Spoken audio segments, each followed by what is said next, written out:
నమస్తే SDV news కు స్వాగతం. ముందుగా హెడ్లైన్స్.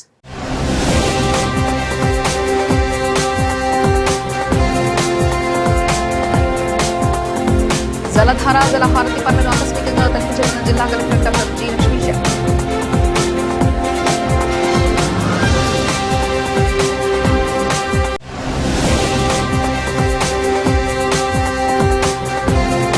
కూటమి ప్రభుత్వం ఎన్నికల ముందు ఇచ్చిన హామీ ప్రకారం ఆటో కార్మికుల కోసం వెంటనే సంక్షేమ బోర్డును ఏర్పాటు చేయాలని ఐఎఫ్టీయూ రాష్ట్ర ప్రధాన కార్యదర్శి ఎం రామకృష్ణ డిమాండ్.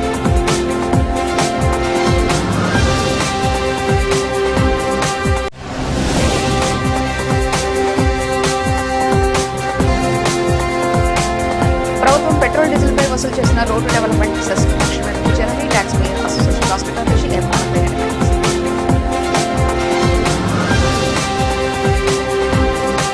నగరంలో గత అర్ధరాత్రి కురిసిన కాలవర్షం ప్రజలను తీవ్ర భయాందోళనకు గురిచేసింది. భారీ ఈదురుగాలులో వర్షంతో విజయవాడ నగరం అతలాకుతలమైంది. పలుచోట్ల భారీ చెట్లు నెలకొరిగి విద్యుత్ స్తంభాలు కుప్పకొలడంతో నగరంలోని అనేక ప్రాంతాల్లో విద్యుత్ సరఫరా అంతరాయం ఏర్పడింది.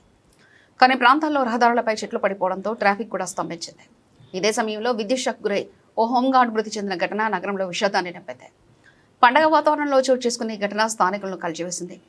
మరోవైపు విజయవాడ భవానీపురం 42వ డివిజన్ శివాలయం సెంటర్లో జరిగిన ఘటన స్థానికులను భయభ్రాంతులకు గురిచేసింది. రోడ్డు పక్కన రీమోడలింగ్ జరుగుతున్న ఓ భవనానికి ఏర్పాటు చేసిన భారీ ఐరన్ పరంజాలు ఈదురుగాలి దాడికి అదుపు తప్పి రోడ్డుపై కూలిపోయాయి. దాంతో సమీపంలోని విద్యుత్ తీగలు కూడా తెగిపడి ప్రమాదకర పరిస్థితి నెలకొంది. అదృష్టవశాత్తు ఆ సమయంలో అక్కడ ఎవరూ ప్రయాణించకపోవడంతో పెద్ద ప్రమాదం తప్పింది. లేకపోతే కరెంటు షాక్తో పాటు అగ్ని ప్రమాదం కూడా సంభవించే అవకాశం ఉందని స్థానికులు చెబుతున్నారు. ఘటన సమాచారం అందుకున్న అధికారులు వెంటనే అక్కడికి చేరుకున్న విద్యుత్ సరఫరాను నిలిపివేసి ప్రమాదాన్ని నివారించే చర్యలు చేపట్టారు. ఎన్టీఆర్ జిల్లా ఇబ్రాహీంపట్నం మండలం మూలపాడులోని జోడిచింతల చెరువులో శుక్రవారం సందడి వాతావరణం నెలకొంది. జిల్లాలో ప్రతిష్టాత్మకంగా చేపట్టిన జలధార జలహారతి పనులను జిల్లా కలెక్టర్ డాక్టర్ జి లక్ష్మీశ ఆకస్మికంగా తనిఖీ చేశారు. ఈ సందర్భంగా ఆయన స్వయంగా పలుగు పారాపట్టి ఉపాధి హామీ శ్రామికుడిగా మారిపోయారు. కూలీలతో భుజం కలిపి చెరువులో పూడికతీత పనుల్లో భాగస్వామ్యే సమాధానం చేశారు. అనంతరం ఎండ తీవ్రతను లెక్క చేయకుండా శ్రామికులతో పాటు చెరువు గట్టున కూర్చొని మధ్యాహ్న భోజనం చేశారు. ఈ క్రమంలో వారి క్షేమ సమాచారాలను, పనుల పురోగతిని, వారికి అందుతున్న వేతనాల వివరాలను అడిగి తెలుసుకున్నారు.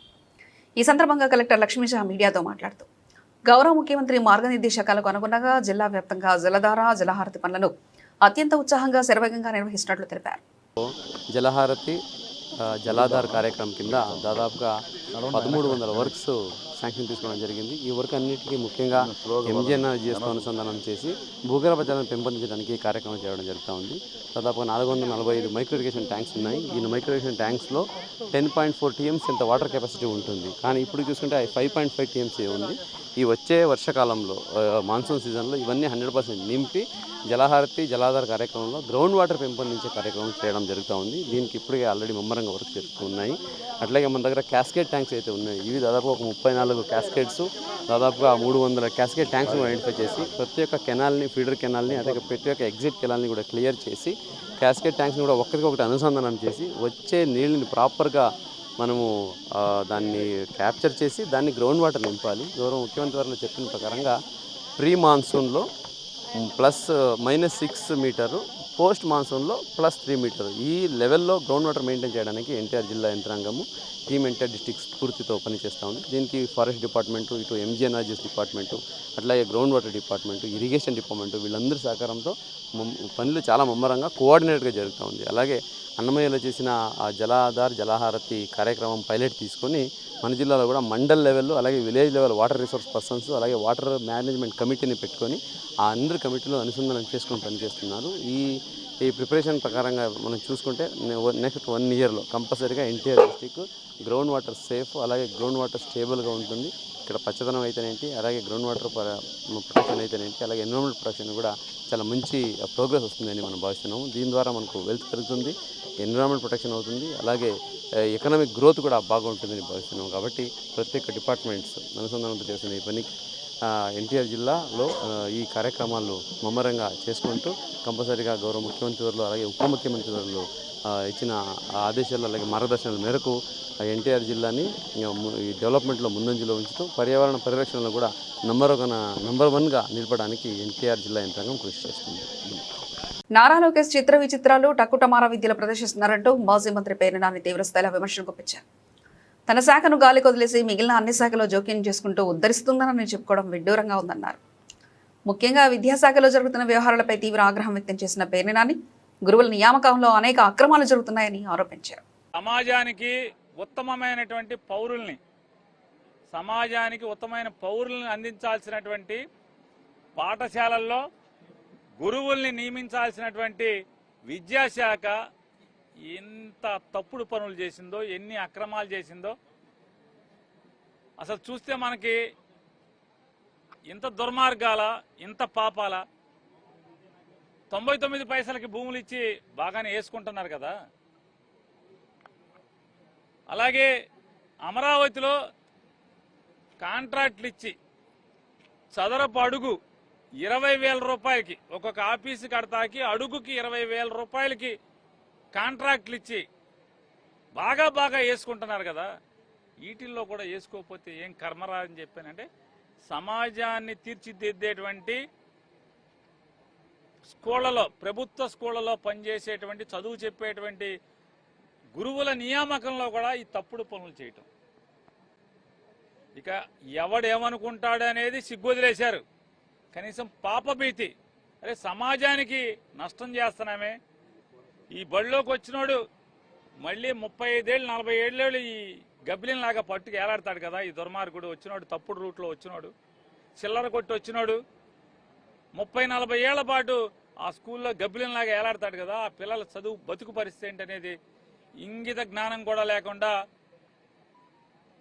చంద్రబాబు నాయుడు గారి ప్రభుత్వం, ఆయన కొడుకు నాయకత్వంలో ఎంత నీచాలు చేశారంటే, 16,000 పైచిలకు టీచర్ పోస్టులు తీసాం.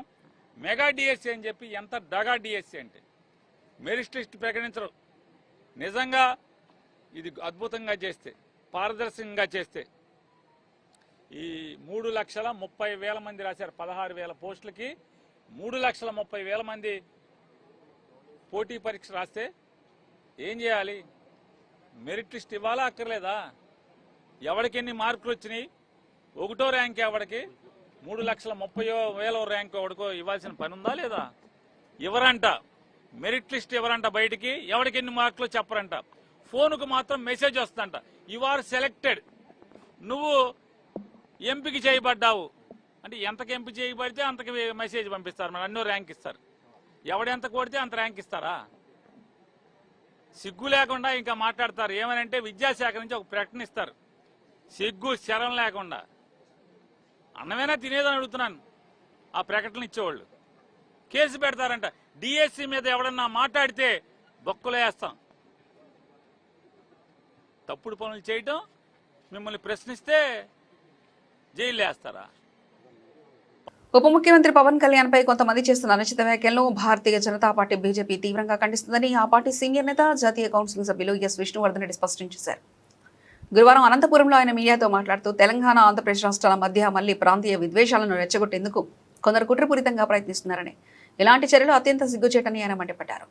దేశ కేంద్ర హోంశాఖ మంత్రికి ఒక రాష్ట్ర ఉప ముఖ్యమంత్రికి మధ్య జరిగిన అంతర్గత సంభాషణలు మూడో వ్యక్తికి ఎలా తెలుస్తాయని ఆయన ప్రశ్నించారు. ప్రొఫెసర్ నాగేశ్వర్ కేవలం రాజకీయ కోణంలో ఉద్దేశపూర్వకంగానే పవన్ కళ్యాణ్ పై ఈ వ్యాఖ్యలు చేశారని విమర్శించారు. పవన్ కళ్యాణ్ గారి పట్ల తెలంగాణకు సంబంధించిన కొంతమంది వామపక్ష ముసుగులో ఉన్నటువంటి మేధావులు, కొంతమంది ఉద్దేశపూర్వకంగా తెలంగాణ, ఆంధ్రప్రదేశ్ ప్రజల మధ్య చిచ్చు పెట్టాలని మాట్లాడుతున్న వ్యక్తులు ప్రొఫెసర్ నాగేశ్వర్ గారి అంశాన్ని తెర మీదకి తీస్తున్నారు. వారందరికీ సూటిగా ఒక విషయాన్ని ప్రశ్నిస్తున్నారు. ప్రొఫెసర్ నాగేశ్వర్ గారు కేంద్ర హోంమంత్రి, అదేవిధంగా ఒక రాష్ట్ర ఉప ముఖ్యమంత్రి పవన్ కళ్యాణ్ గారి మధ్య జరిగినటువంటి ఒక సంభాషణను వారు అసందర్భంగా బయటపెట్టడం జరిగింది. వాస్తవంగా కేంద్ర హోంమంత్రి, ఒక ఉప ముఖ్యమంత్రి మధ్య జరిగేటువంటి ఒకవేళ సంభాషణలు ఉన్నా బయట బాహ్య ప్రపంచానికి తెలిసే విషయాలు కాదు. దీని విషయంలో నేరుగా ప్రొఫెసర్ బయటకు వచ్చి పొరపాటు జరిగిందని చెప్పి ఆయన ఒప్పుకోవడం జరిగింది. మరి ఆయనే పొరపాటు జరిగిన ఒప్పుకున్న తర్వాత మళ్ళీ ఆయనకు సంబంధించినటువంటి విషయంలో పెద్ద ఎత్తున రాజకీయాలు ఎందుకు? 12 సంవత్సరాలు ముందు విడిపోయి 2 రాష్ట్రాలు అభివృద్ధి చెందుతున్న సందర్భంలో ఇప్పటికీ తెలంగాణ, ఆంధ్ర అనేటువంటి పంచాయతీని ఎందుకు తెస్తున్నారు? కలిసి ఉండి అభివృద్ధి చెందుతున్నటువంటి తెలుగు రాష్ట్రాల మధ్య ఉద్దేశపూర్వకంగా చిచ్చు ఎందుకు పెడుతున్నారు? తెలంగాణ, ఆంధ్రప్రదేశ్ అభివృద్ధి నిరోధకులు, రాజకీయ నిరుద్యోగులు ఉద్దేశపూర్వకంగా ఈరోజు ఈ అంశాలు తెరమిద్దేస్తున్నారు. పవన్ కళ్యాణ్ గారి అంశంలో పూర్తిగా 100% ప్రొఫెసర్ నాగేశ్వర గారు మాట్లాడింది తప్పు. కాబట్టి ఈ అంశానికి ముగింపు పలకాలి. 2 రాష్ట్రాల ప్రజల మధ్య చిచ్చు పెట్టదని చెప్పి భారతీయ జనతా పార్టీ గుర్తు చేస్తున్నాం. 2 రాష్ట్రాలు అభివృద్ధిలో ముందుకెళ్తున్నాయి, దేశంలో ముందుండాలని చెప్పి కూడా భారతీయ జనతా పార్టీ ఆంధ్రప్రదేశ్ భావిస్తుంది. పశ్చిమ గోదావరి జిల్లా ఉండి నియోజకవర్గంలో డిప్యూటీ స్పీకర్ రఘురామకృష్ణరాజు అక్రమంగా ఇళ్లను కూల్చివేయడం రాజ్యాంగ విరుద్ధమని ప్రజా సంఘాల నేతలు మండిపడ్డారు. ఆక్వా సాగుదారుల ప్రయోజనాల కోసమే ఈ కూల్చివేతలు జరుగుతున్నాయని ఆరోపించారు. అభివృద్ధి పేరుతో 1500 వరకు ఇల్లు, దుకాణాలను కూల్చివేయడం దారుణమని విమర్శించారు. విజయవాడలోని ఏబీవీకే భవన్లో ఏపీ వ్యవసాయ కార్మిక సంఘం, కేవీపీఎస్ వృత్తిదారుల సంఘాల ఆధ్వర్యంలో ఉండి నియోజకవర్గంలో పేదల ఇళ్ల కూల్చివేతలపై రౌండ్ టేబుల్ సమావేశం జరిగింది. ఈ సందర్భంగా 5వ జాతీయ నాయకురాలు రమాదేవి మాట్లాడుతూ పశ్చిమ గోదావరి జిల్లా ఉండి నియోజకవర్గంలో డిప్యూటీ స్పీకర్ రఘురామకృష్ణరాజు అక్రమంగా ఇళ్లను కూల్చివేయడం రాజ్యాంగ విరుద్ధమని మండిపడ్డారు. సుమారు 990 ఇళ్లను కూల్చివేయడం వలన 40 నుంచి 50 ఏళ్లుగా నివసిస్తున్న పేద కుటుంబాలు రోడ్డున పడ్డాయని, బాధితులకు తక్షణమే నష్టపరిహారం చెల్లించి ప్రత్యామ్నాయ ఇళ్లు నిర్మించి ఇవ్వాలని డిమాండ్ చేశారు. వి వెంకటేశ్వర్లు, వ్యవసాయ కార్మిక సంఘం రాష్ట్ర కార్యదర్శి. పశ్చిమ గోదావరి జిల్లా ఉండి నియోజకవర్గంలో 4 మండలాల్లో గత సంవత్సరం కాలంగా 994 ఇళ్ళు పేదలు, కష్టజీవులు, కూలీనాలు చేసుకునేవాళ్ళు దాదాపు 3 దశాబ్దాలుగా 3 తరాలుగా కాలువగట్లపైన ప్రభుత్వ స్థలాల్లో గుడిసెలు వేసుకొని నివాసం ఉంటున్నటువంటి పేదల్ని తెలుగుదేశం కూటమి అధికారంలోకి వచ్చిన తర్వాత రఘురామకృష్ణరాజు ఆ పేదలు ఉన్నటువంటి ఇళ్ల స్థలాలు భూస్వాముల పొలాలకు అడ్డుగా ఉన్నాయని, అభివృద్ధి అనే పేరుతో, రోడ్లు విస్తరణ పేరుతో అత్యంత కిరాతకంగా, దుర్మార్గంగా బుల్డోజర్లు పెట్టి కూల్చివేశారు. 994 కుటుంబాలు రోడ్డున పడ్డాయి. ఒక్కొక్కరు పేదలు కూలీనాలు చేసుకొని 20 నుంచి 30 లక్షల రూపాయలు పెట్టుబడి పెట్టి ఇళ్ళు కట్టుకున్నారు. ఆ ఇళ్లన్నీ కూల్చేశారు. రూపాయి నష్టపరిహారం ఇవ్వలేదు. కట్టు బట్టలు కూడా లేకుండా రోడ్డును పడేశారు. ప్రభుత్వం వెంటనే ఇళ్ళు కట్టిస్తాం, మీకు పరిహారం ఇస్తామని చెప్పింది. ఏడాది గడిచినా ఇప్పటి వరకు ఎటువంటి పరిహారం ఇవ్వలేదు. అక్కడ ఉన్నటువంటి ఎమ్మెల్యే గారి దగ్గరికి వెళ్తే బూతు మాటలు చెప్తూ ఆడవాళ్ళని కూడా దగ్గరకు రానికుండా దుర్మార్గమైన పద్ధతులు అవలంబిస్తున్నారు. పేదల ఇళ్లలేమో కిరాతకంగా కూల్చారు. అదే ప్రాంతంలో పెద్ద పెద్ద భూస్వాములు, రొయ్యలు, చెరువులు చోరుతున్నటువంటి పెట్టుబడిదారులు ప్రభుత్వ స్థలాలని, ప్రభుత్వ భూములు ఆక్రమించుకొని గెస్ట్ హౌస్లు కట్టుకుంటే వాళ్ళు జోలికి వెళ్ళలేదు. పేదల ఇళ్ళు మాత్రం అతి కిరాతకంగా కూల్చేశారు. ఆ దుర్మార్గానికి వ్యతిరేకంగా ఆ ఉండి ప్రాంతంలో ఉన్నటువంటి కూల్చేసిన పేదలంతా ఇక్కడికి వచ్చారు. ఈరోజు న్యాయం చేయమని విజయవాడలో ఒక సభ పెట్టాం. ఇప్పటికైనా ప్రభుత్వం దిగి రావాలి, రఘురామకృష్ణరాజు పైన చర్య తీసుకోవాలి. ఆ పేదలకు అక్కడే పట్టాలు ఇచ్చి నివాస స్థలాలు ఏర్పాటు చేయాలి. ప్రతి కుటుంబం 10 నుంచి 20 లక్షల రూపాయలు నష్టం పోయింది. 2013 చట్టం ప్రకారంగా ప్రతి కుటుంబానికి 10 లక్షల రూపాయల నష్టపరిహారం ప్రభుత్వ ఇల్లు నిర్మించి ఇవ్వాలి. ఏడాది పాటు అందరికీ ఉపాధి పనులు చేపట్టాలని వ్యవసాయ కార్మిక సంఘం, కేవీపీఎస్ వృత్తిదారుల సంఘాలు డిమాండ్ చేస్తున్నాయి. ప్రత్యక్షంగా మాది ఉండి నియోజకవర్గం కాళ్ళ మండలం బొండాడ గ్రామం అండి. మాది గత సంవత్సరం 2025 మార్చి నెలలో మా ఇల్లు తీసేయడం జరిగిందండి. కానీ ఇప్పటి వరకు కూడా ఇళ్ళు ఎందుకు తీసేసారో మాకు రీజన్ అయితే తెలియదండి. డెవలప్మెంట్ అన్నారండి. డెవలప్మెంట్ వలన మీది రోడ్డు వారలు ఉన్నాయన్నీ తీసేస్తున్నామని చెప్పారండి. డెవలప్కి మేము అడ్డం కాదు, సర్లేండి తీసేస్తాం, కానీ మాకు వేరే చోటైనా మాకు స్థలం ఇవ్వండి, ఇస్తాం, మేము తీసేసుకుని ఇప్పుడు దీన్ని తీసేసుకుని మేము వేరే చోటైనా మేము వేసుకుని అక్కడ ఉంటామండి అని చెప్పేసి అడగడం జరిగిందండి. వాళ్ళు మాకు నోటీస్ కూడా ఇవ్వలేదండి. నోటీస్ కూడా ఇవ్వకుండా 10 రోజులు టైం ఇచ్చారండి. 10 రోజుల్లో మీ సామానం మీరు జాగ్రత్త చేసుకుని మీరు తీసుకుంటే సరే, లేదంటే మిషన్లో వచ్చి మీ సామానం ఏమున్నా కూడా కొట్టేస్తాం అన్నారండి. అయితే మేము ఏంటంటే మళ్ళీ కొనుక్కునే స్థితి మాకు లేదండి.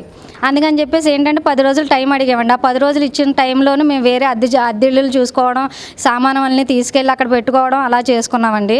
అయితే సంవత్సరం అయిపోయింది. తర్వాత మేము కొట్టేసిన ఒక 20 రోజులకి మళ్ళీ మేము ఎమ్మెల్యే గారి దగ్గరికి వెళ్ళడం జరిగిందండి. ఎమ్మెల్యే గారు మరి మా పరిస్థితి ఏంటండి, మాకు తీసేశారు, పిల్లలతో ఉన్నాం, ముసలోళ్ళతో ఉన్నాం, అద్దెలు కట్టుకోలేమండి, మాకు ఊళ్ళోనే 2 సెంట్లు స్థలం ఇచ్చి ఇల్లు కట్టుకోవడానికి లోన్ ఇప్పించి మాకు ఏమైనా సహాయం చేయండి అని చెప్పేసి అడిగామండి.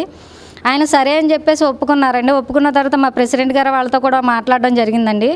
వాళ్ళు, ఎమ్మెల్యే గారు, ప్రెసిడెంట్ గారు వీళ్ళందరూ కూడా ఒక మాట అనుకునండి మాకు ఊళ్ళోనే 2 సెంట్లు స్థలం చూసి కొనిచ్చేటట్టు అండి, ప్రెసిడెంట్ గారే కొనిచ్చేటట్టు, దానికి ఇల్లు కూడా కట్టుకోవడానికి లోన్ కూడా శాంక్షన్ చేస్తామని చెప్పారండి. అలాగని చెప్పేసి 3 నెలల వరకు ముందు ప్రెసిడెంట్ గారు డైలీ వెళ్ళడం అండి. ఆయన 10 రోజులకు ఒకసారి పంచాయతీ దగ్గరికి వెళ్ళి అడగడం, ఏమండి మా స్థలాల గురించి ఏమైంది ఏంటి అని అడగడం అండి. ఆయన అదిగో చూస్తున్నాం ఇదిగో చూస్తున్నాం అన్నారండి.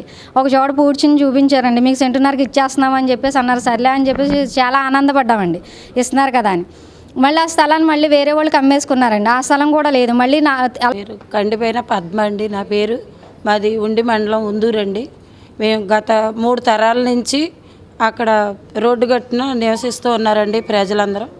వాళ్ళని స్మార్ట్గా వారం రోజులు టైం అడిగినా సరే మాకు ఇవ్వకుండా రాత్రులు వచ్చి మా సామాన్లు తీసుకునే అవధి కూడా లేకుండా ఇల్లులు కూల్చడం జరిగింది సార్. అందరూ నిరుపేదలండి, చేతి కార్మికులు, మళ్ళీ వంటలు చేసుకుంటాకి వెళ్ళేవాళ్ళు, కూలి పనేవాళ్ళు, వ్యవసాయ కార్మికులు అండి. అందరూ ఎవరు కూడా సొంత ఇల్లు అనే లేదండి.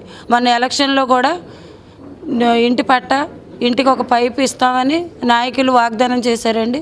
ఈ కూటమి ప్రభుత్వంలో 3 సెంట్లు స్థలం ఇస్తామని కూడా వాగ్దానం చేయమన్నారండి. అలాగే చెప్పామండి ఇంటింటికి వెళ్ళి మేనిఫెస్టో వాళ్ళు. ఇంటికి ఒక సొంత కలగా మాకు పట్టాలు ఇస్తారు, మాకు పైపులు ఇస్తారని మేము అందరం సంతోషంగా ఉన్న టైంలో వారం రోజులు కూడా వ్యవధి లేకుండా రాత్రులు అన్నీ పురమాయించుకొని రాత్రులు తెల్లవారుజాము 12ంటికల్లా టార్గెట్ పెట్టుకున్నారంటండి. 12ంటికల్లా మా ఇల్లు అన్నీ కూల్చేశారండి. సామాన్లు తీసుకునే వ్యవధి కూడా లేదండి. మెగా డిఎస్సీ స్కామ్ బయటపడడంతో ప్రజల దృష్టి మళ్లించేందుకు టీడీపీ మహానాడులో రాజకీయ డ్రామా చేస్తున్నారని వైసీపీ అధికార ప్రతినిధి నాగమల్లేశ్వరి విమర్శించారు.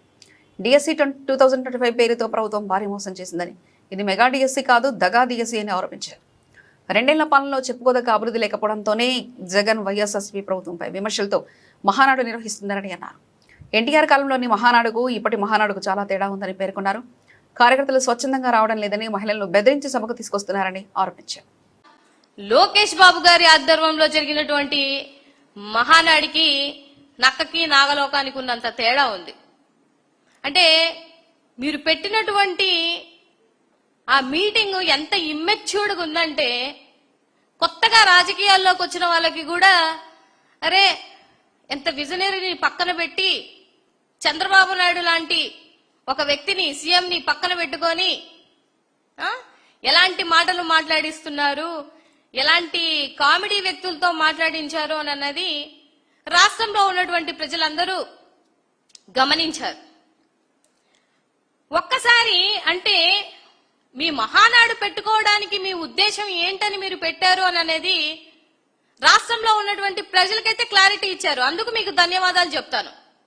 ఎందుకంటే మీరు ఈ 2 సంవత్సరాలు ఉద్ధరించిందేంటి, ఈ 2 సంవత్సరాలు రాష్ట్ర అభివృద్ధి కోసం చేసిందేంటి, ఈ 2 సంవత్సరాలు సంక్షేమం కోసం చేసిందేంటి, అది చెప్పట్లేదు ఎక్కడానా. పోనీ రాబో రోజులలో ఏమన్నా చేస్తాము, రాబో రోజుల్లో ఉన్నటువంటి పథకాలు ఇవ్వలేనివి ఏమన్నా ఇస్తాము, మహిళలకి రక్షణ కల్పిస్తాము, ఇలాంటి మాటలు మాట్లాడలేదు. ఓన్లీ జగన్మోహన్ రెడ్డి గారిని తిట్టడానికి, జగన్మోహన్ రెడ్డి గారిని దూషించడానికి, జగన్మోహన్ రెడ్డి గారిని నానా మాటలు అనడానికి, జగన్మోహన్ రెడ్డి గారి కాలి గోటికి కూడా సమానం అవ్వనటువంటి వ్యక్తులతో మీరు మాట్లాడించి మీ స్థాయిని, మహానాడు స్థాయిని తగ్గించినటువంటి క్రెడిబిలిటీ ఎవరికన్నా దక్కుతుందయ్యా ఈ రాష్ట్రంలో అంటే మన సకల శాఖ మంత్రి లోకేష్ బాబు గారికి. ఇవాళ రాష్ట్రంలో ఉన్నటువంటి ప్రజలందరూ అంటే వాళ్ళంతా అమాయకులు అనుకొని వాళ్ళ చెవులో పూలు పెడదామని చెప్పేసి మీరు మాట్లాడుతున్నటువంటి మాటలన్నీ చాలా హాస్యాస్పదంగా ఉంది. 164 మంది ఎమ్మెల్యేలు ఉన్నప్పటికీ కూడా 1164 సార్లు జగన్మోహన్ రెడ్డి గారు జపం చేస్తున్నారంటే మీరు ఎందుకు మహానాడు పెట్టారు అని అనేది క్లారిటీగా అర్థమైపోయింది. స్త్రీ శక్తి కోసం మాట్లాడుతున్నారు. అక్కడ చాలా ఉద్ధారకులు, స్త్రీల కోసం పోరాడి శ్రమించినటువంటి ఉద్ధారకులు ఉన్నట్టు మాట్లాడుతున్నటువంటి మిమ్మల్ని కొన్ని మాటలు అడుగుతాను ఒక మహిళగా. స్త్రీ శక్తి అంటే మీ దృష్టిలో ఏంటి సార్? లోకేష్ బాబు గారు మీ దృష్టిలో ఏంటండి? మీ మహానాడికి మహిళలు రావట్లేదని చెప్పేసి మీరు మందిచ్చినా రావట్లేదు, బిర్యానీలు ఇచ్చినా రావట్లేదు. పెట్రోల్, డీజిల్, గ్యాస్ ధరల పెరుగుదలకు వ్యతిరేకంగా రాష్ట్ర వ్యాప్తంగా పోరాట కార్యక్రమాలు చేపట్టామని వామపక్ష పార్టీలు నిర్ణయించాయి. జూన్ 1 నుంచి 7వ తేదీ వరకు విస్తృత ప్రచారం. జూన్ 9న రాష్ట్ర వ్యాప్తంగా నిరసనలు నిర్వహిస్తామని సిపిఎం రాష్ట్ర కార్యదర్శి వి శ్రీనివాసరావు తెలిపారు. పెరుగుతున్న ధరలతో సామాన్య ప్రజలు తీవ్ర ఇబ్బందులు పడుతున్నారని అన్నారు. కేంద్ర రాష్ట్ర ప్రభుత్వాలు వెంటనే పెట్రోల్, డీజిల్పై పన్నులు తగ్గించాలని డిమాండ్ చేశారు. ఎన్నికల ముందిచ్చిన హామీలను ప్రభుత్వం నిలబెట్టుకోవాలని, కేజీ బేసిన్ వనరులను రాష్ట్ర ప్రజలకు ఉపయోగపడేలా చర్యలు తీసుకోవాలని కోరారు. రోజుకి పెరుగుతున్న పెట్రోలు, డీజిల్, గ్యాస్ ధరలకి నిరసనగా వచ్చే నెల 1వ తేదీ నుంచి 7వ తేదీ వరకు రాష్ట్ర వ్యాప్తంగా వామపక్ష పార్టీల ఆధ్వర్యంలో ప్రచార క్యాంపెయిన్ నిర్వహిస్తున్నాము. ఆ రోజుల్లో ఇంటింటికి తిరిగి ప్రజల్ని చైతన్యపరచడం, జిల్లాల్లో సదస్సులు పెట్టడం, అలాగే కేజీ బేసిన్ ప్రాంతంలో కూడా రాష్ట్ర నాయకత్వం పర్యటిస్తుంది. 9వ తేదీ దీనికి నిరసనగా రాష్ట్ర వ్యాప్తంగా రాస్తారోలకి జరపాలని వామపక్ష పార్టీల సమావేశం నిర్ణయించింది. అలాగే కేరళలో ఈరోజు పినరాయి విజయన్ మీద జరిగినటువంటి ఈడీ దాడులను, వాళ్ళ ఇళ్ల మీద జరిగిన ఈడీ దాడులను కూడా తీవ్రంగా ఖండించి రాబోయే నిరంకుశ ప్రమాదానికి వ్యతిరేకంగా పౌర హక్కులు, ప్రజాస్వామిక హక్కుల కోసం ప్రజలందరూ కూడా ఈ ఉద్యమాలకు మద్దతు ఇవ్వాలని చెప్పి మేము వామపక్ష పార్టీల సమావేశం విజ్ఞప్తి చేసింది. కేంద్రంలో ఉన్నటువంటి భారతీయ జనతా పార్టీ శరామామూలుగా ప్రతిపక్ష రాజకీయ పార్టీలపైన ఏదో కేసులు పెట్టి భయభ్రాంతులు చేయడానికి ఈడీని తన సొంత పార్టీ ఉపాంగంగా మార్చుకొని ప్రతిపక్షాలు లొంగ తీసుకొని భయభ్రాంతులు చేయడానికి ఉపయోగించుకుంటా ఉంది. అందులో భాగంగానే నిన్న పినరాయి విజయన్ గారి పైన జరిగినటువంటి ఈడీ దాడి. ఇది ఎప్పుడో కేసు, గతంలో ఎప్పుడో 2003లోనూ ఏదో కేసు ఉంది. నిజంగా కేసు ఉంటే దానికి చట్టపరమైనటువంటి పద్ధతుల్లో విచారణ జరిపి దానిపైన చర్యలు తీసుకోవడానికా లేదా ఏంటనేది తేల్చడానికి కోర్టులు ఉన్నాయి. ఆ ప్రకారం వాళ్ళు నిర్ణయం తీసుకోవచ్చు. కానీ ఇది ఉద్దేశపూర్వకంగానే ఎలక్షన్ అయిన తర్వాత ఈ ఒక విధంగా భయప్రాంతులు చేయడానికి, కార్యకర్తల్లో గందరగోళం సృష్టించి వాళ్ళందరినీ మానసికంగా దెబ్బతీసేటువంటి ప్రయత్నంలో భాగంగానే ఇది జరిగింది. నిజంగా మీకు చిత్తశుద్ధి ఉంటే ఇప్పుడు వెస్ట్ బెంగాల్లో మీ ముఖ్యమంత్రి ఎవరు? మోడీ గారే కదా. ఆయన ఎన్నికల సందర్భంగా ప్రచారంలో భాగంగా ఈ కెమెరాల ముందే ఆయన డబ్బులు తీసుకున్నాడని చెప్పని మీరే స్వయంగా చెప్పారు. ఇప్పుడు ఆయన్నేమో తీసుకొచ్చి మీరు మీ నాయకుడిని చేసుకొని ఆయన ముఖ్యమంత్రిని చేశారు ఏకంగా. ఇప్పుడు పునీతం అయిపోయినాడు ఆయన. మీ పార్టీలో చేరితే పునీతం అయిపోతారు. అదేవిధంగా అస్సాం ముఖ్యమంత్రి ఎవరు? ఆయన కూడా కుంభకోణాల్లో కూరుకుపోయినటువంటి వాడే కదా. మీ పార్టీలోకి వస్తే ఆయన ముఖ్యమంత్రి చేశారు, 3వసారి కూడా ముఖ్యమంత్రి చేస్తారు. అంటే మీ పార్టీలో చేరితే ఎంత అవినీతి పరులైనా పునీతులైపోయి వాళ్ళకి సర్టిఫికెట్ ఇచ్చేసి అన్ని పదవులు దక్కేటట్టు చేస్తారు. అదే చిన్న కేసులు, ఉద్దేశపరంగా రాజకీయ కక్షతో పెట్టినటువంటి కేసుల్లో కూడా వాళ్ళను హరాస్ చేసేటువంటి పద్ధతుల్లో చేయడం అంటే ప్రత్యేకంగా ప్రతిపక్ష పార్టీల పైన దీన్ని కక్ష సాధింపు చర్యలు పూనుకుంటాయని చెప్పేసి అని అది స్పష్టంగా అర్థమవుతోంది. అందుకే ఈరోజు జరిగినటువంటి వామపక్ష పార్టీల సమావేశంలో దీన్ని తీవ్రంగా ఖండిస్తూ దీన్ని తీర్మానం కూడా చేయడం జరిగింది. ఈరోజు చూస్తున్నాం దేశం మొత్తం మీద పెట్రోలు, డీజిల్ ధరలు రోజువారీ పెరుగుతున్నాయి. ఈ రోజువారీ పెరిగేదానికి ఎందుకు పెరుగుతున్నాయి? ప్రభుత్వ వైఫల్యాన్ని కప్పుపుచ్చుకోవడం కోసం. ఈ ధరలు పెరుగుదలను ఆపడానికి కావాల్సినటువంటి ప్రత్యామ్నాయ మార్గాలు వెతికి దాన్ని ఇంప్లిమెంట్ చేయకుండా ఈరోజు పెరిగినటువంటి ధరలు కూటమి ప్రభుత్వం ఎన్నికల ముందు ఇచ్చిన హామీ ప్రకారం ఆటో కార్మికుల కోసం వెంటనే సంక్షేమ బోర్డును ఏర్పాటు చేయాలని ఐఎఫ్టీయూ రాష్ట్ర ప్రధాన కార్యదర్శి ఎం రామకృష్ణ డిమాండ్ చేశారు. ఎన్నికల మేనిఫెస్టోలో పెట్టిన హామీలు ప్రభుత్వం అమలు చేయకుండా పక్కన పెట్టేస్తుందని ఆయన విమర్శించారు. గురువారం గాంధీనగర్ ప్రెస్ క్లబ్లో నిర్వహించిన ప్రగతిశీల ఆటో కార్మిక సంఘం 10వ నగర మహాసభలో ఆయన పాల్గొని మాట్లాడారు. నగరంలో ఆటో కార్మికులు ఎదుర్కొంటున్న సమస్యలపై సమీక్షించి భవిష్యత్తు కార్యాచరణను రూపొందించుకోవడమే ఈ మహాసభ ప్రధాన ఉద్దేశమన్నారు. ప్రగతిశీల ఆటో కార్మిక సంఘం విజయవాడ నగర కార్యదర్శి ఆర్ కనకారావు తదితరులు పాల్గొన్నారు. ఈ రోజున విజయవాడ నగరం ఆటో కార్మికుల 10వ మహాసభ జరుగుతుంది. కార్మికులు ఎదుర్కొంటున్న నష్టానికి చిత్తశుద్ధి లేదు. ఎందుకంటే ఆటో కార్మికులు చాలా సంవత్సరాలుగా జీవో నెంబర్ 21తో బాధపడుతుంటే జీవో నెంబర్ 21 రద్దు చేస్తామని చెప్పని దాని గురించి పట్టించుకున్న పరిస్థితి లేదు. దాంతోపాటు ఈ మధ్యకాలంలో ఉచిత బస్సు ప్రయాణం పెట్టి వాళ్ళకి వచ్చే ఆదాయాన్ని తగ్గించే పరిస్థితిలో రాష్ట్ర ప్రభుత్వం వారికి 15,000 రూపాయలు డబ్బులు ఇస్తామని చెప్పి కూడా అందరికీ కూడా ఏని పరిస్థితి కనపడుతుంది. అట్లాగే ఇప్పుడు ప్రజెంట్ గతంలో 5 రాష్ట్రాల ఎన్నికలు ఉన్న సందర్భంలో పెట్రోల్ డీజిల్ రేట్ల గురించి మేము ఆలోచించాం, దాన్ని పెంచమని చెప్పి ఇప్పుడు 5 రాష్ట్రాల ఎన్నికలు పూర్తయిన తర్వాత 3 రూపాయలు పెంచుతున్నామని చెప్పి ఈ రోజుకి 7 రూపాయలు పెంచిన పరిస్థితి కనపడుతుంది. దీంతో ఆటో కార్మికులు వాళ్ళు ఛార్జీ పెంచితేనో కస్టమర్లు ఎక్కే పరిస్థితి కనపడదు, వాళ్ళకి ఆటో నడిస్తేనే కుటుంబాలు జరిగే పరిస్థితి ఉంది. అటువంటి పరిస్థితుల్లో ప్రభుత్వం అనేది ఖచ్చితంగా చిత్తశుద్ధితో వ్యవహరించి ఆటో కార్మికులకి వాళ్ళు ఇస్తానన్న డబ్బులు ఏవైతే 15,000 రూపాయలు ఇస్తానన్నారో దానికి అదనంగా పెట్రోల్ ఛార్జీలు పెరిగిన దృష్టిలో పెట్టుకొని దానికి అదనంగా 25,000 రూపాయలన్నా కూడా ఇచ్చే పరిస్థితిలో ప్రభుత్వం నిర్ణయం తీసుకోవాలని, అట్లాగే గతంలో ఆటో కార్మికులకి ప్రమాదవశాత్తు మరణిస్తే 50,000 రూపాయల డబ్బులు వచ్చాయి. ఈ మధ్యకాలంలో గతంలో జగన్ ప్రభుత్వం వచ్చిన తర్వాత దాన్ని తీశారు. మళ్ళీ ఇప్పుడు ఈ ప్రభుత్వం వచ్చిన తర్వాత కూడా దాని గురించి ప్రస్తావన లేదు. దాదాపుగా ఇప్పుడు కాదు, ఎప్పుడో ఇంతకుముందు గతంలో తెలుగుదేశం పార్టీ అధికారంలో ఉన్నప్పుడే ఎవరైతే ఆటో కార్మికులు ఉన్నారో వాళ్ళకి సంక్షేమ బోర్డు ఏర్పాటు చేస్తామని చెప్పిన సందర్భాలు ఉన్నాయి. ఇప్పుడు మన కూటమి ప్రభుత్వమే కాదు, గతంలో కూడా జీవిత బీమా 50,000 ఇచ్చే సందర్భంలో మీకు సంక్షేమ బోర్డు ఏర్పాటు చేస్తామని చెప్పిన హామీ ఇచ్చి ఇప్పటి వరకు కూడా ఆ సంక్షేమ బోర్డుని అమలు చేయడం అనేది దాంట్లో ప్రభుత్వం పూర్తిగా వెనకబడి ఉంది. ఇప్పటికైనా సభలో ఆటో కార్మికులు రాబోయే కాలంలో ఆటో కార్మికుల సమస్య పరిష్కారం కోసం పెద్ద ఎత్తున ఆందోళన చేస్తామని చెప్పని ఈ సందర్భంగా ఐఎఫ్టీయూగా రాష్ట్ర ప్రభుత్వాన్ని హెచ్చరిస్తున్నాం. ప్రభుత్వం పెట్రోల్ డీజిల్ పై వసూలు చేస్తున్న రోడ్డు డెవలప్మెంట్ సెస్ తక్షణమే రద్దు చేయాలని ట్యాక్స్ పేయర్ అసోసియేషన్ రాష్ట్ర కార్యదర్శి ఎం అనంతయ్య డిమాండ్ చేశారు.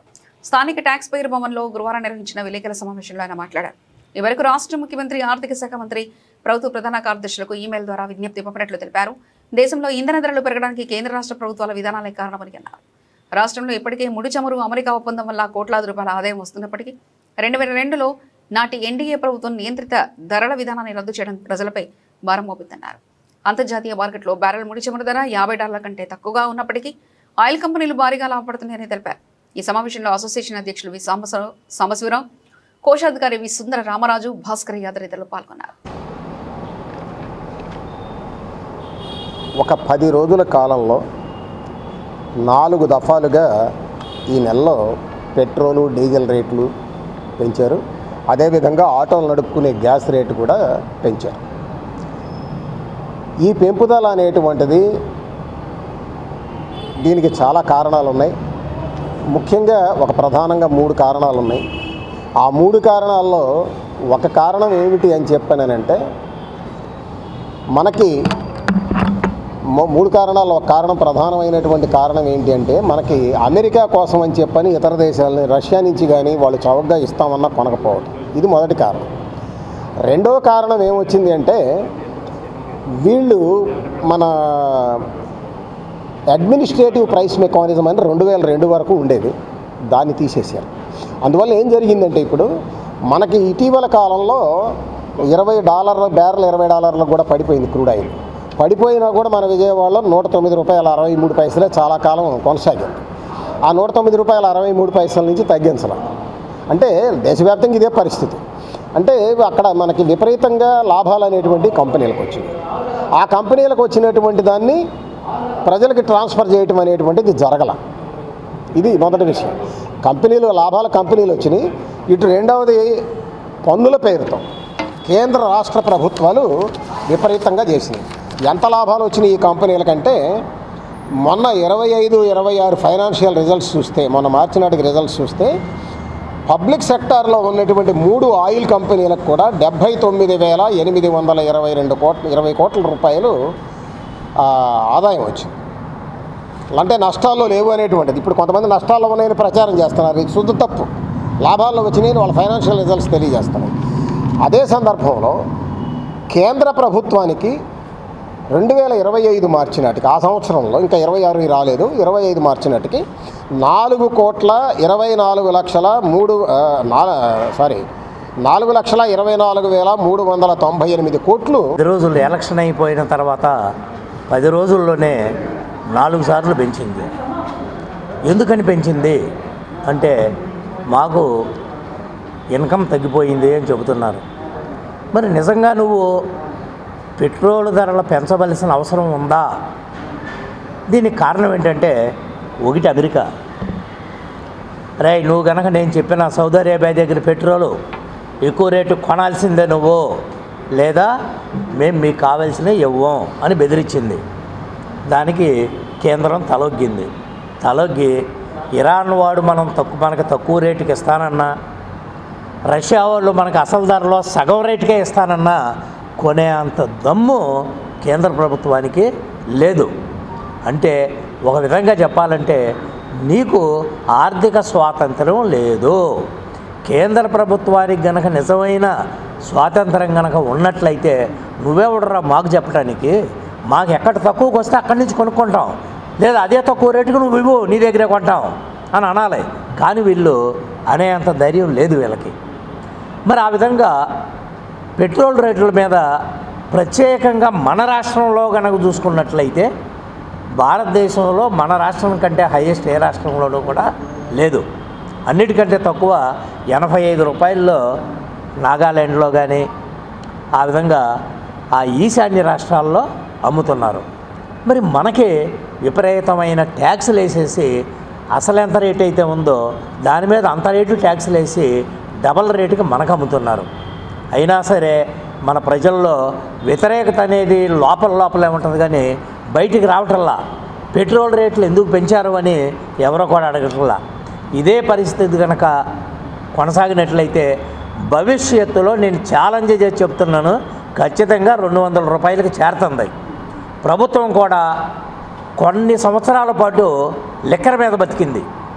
జనాలందరినీ కూడా పోలీస్ స్టేషన్లో కూడా లిక్కర్ బాటిల్స్ అమ్మించి వీలైనంత లిక్కర్ సేల్స్ పెంచి దాని మీద వచ్చిన ఆదాయంతో ప్రభుత్వాలు నడిచినాయి. ఇవాళ పెట్రోల్ మీద ప్రభుత్వాలు నడుస్తున్నాయి. పెట్రోల్ని ఎంత విపరీతంగా పెంచినా, ఎంత రూపాయి పెంచారా? సరే రూపాయే కదా, ఆ విధంగా రోజుకు రూపాయి, సంవత్సరానికి 360 రూపాయలు పెంచుకున్నా ప్రజల్లో పెద్దగా పెరగదు. రూపాయే కదా పెరిగింది అనుకుంటారు తప్పితే ప్రజల్లో పెద్దగా పెరగదు. దీని వలన వచ్చే ఎఫెక్ట్ ఏంటనేది తెలియట్లా వాళ్ళకి. కావాలంటే కొంచెం తగ్గించుకుందాం మనమే తిరగటం అనుకుంటున్నారు తప్పితే ఈ ఎఫెక్ట్ అనేది పరోక్షంగా ఎట్లా పడుతుంది? పరోక్షంగా మనం వాడే కూరగాయల దగ్గర నుంచి. బులెటిన్ ముగించే ముందు హెడ్లైన్స్ మరోసారి చూద్దాం.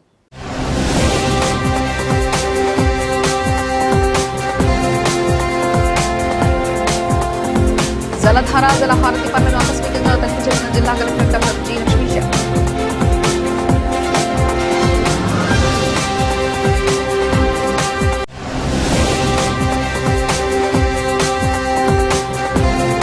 కూటమి ప్రభుత్వం ఎన్నికల ముందు ఇచ్చిన హామీ ప్రకారం ఆటో కార్మికుల కోసం వెంటనే సంక్షేమ బోర్డు ఏర్పాటు చేయాలని ఐఎఫ్టీయూ రాష్ట్ర ప్రధాన కార్యదర్శి ఎం రామకృష్ణ డిమాండ్.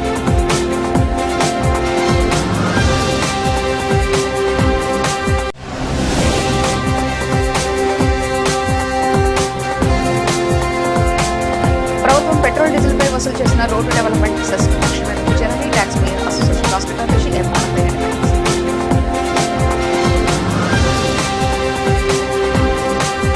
ఇవి ఇప్పటివరకున్న అప్డేట్స్. మరో బులెటిన్లో మళ్ళీ కలుసుకుందాం. అంతవరకు సెలవు. నమస్కారం.